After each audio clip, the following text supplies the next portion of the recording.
Pristatome produktus įvertintus parodos Rinkis prekę lietuvišką aukso medaliais. Moteriškas puspaltis Ineta, UAB Vilko kailiniai. Paltas Veneta, UAB Rimada. Lininė krikštynų suknelė Saulė rasoje, siuvimo magija. Raštuotos kojinės ir pirštinės, tautodalininkė Danutė Juškienė. Lininė suknelė Moliūgas, Rasa Zubrutė, geltonas kaspinėlis. Džemperis su šildančiųjų elementu, akcinė bendrovė Gija. Kadagio uogų rankų darbo muilas, UAB Pilnatvė. Rankų darbo lūpų balzamas, pipirmetės gaiva, UAB Pilnatvė. Bioaizis numeris 1, viešoji įstaiga Biokosmetikos akademija. Juoda ruginė duona su kanapių sėklomis, Ramunė Petrauskinė.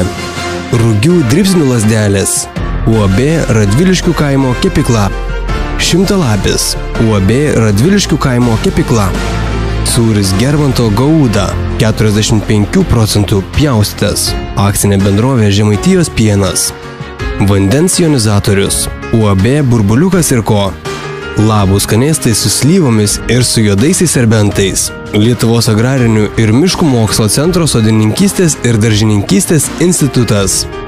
Sveikiname parodos Rinkis prekę lietuvišką 2016 nugalėtojus.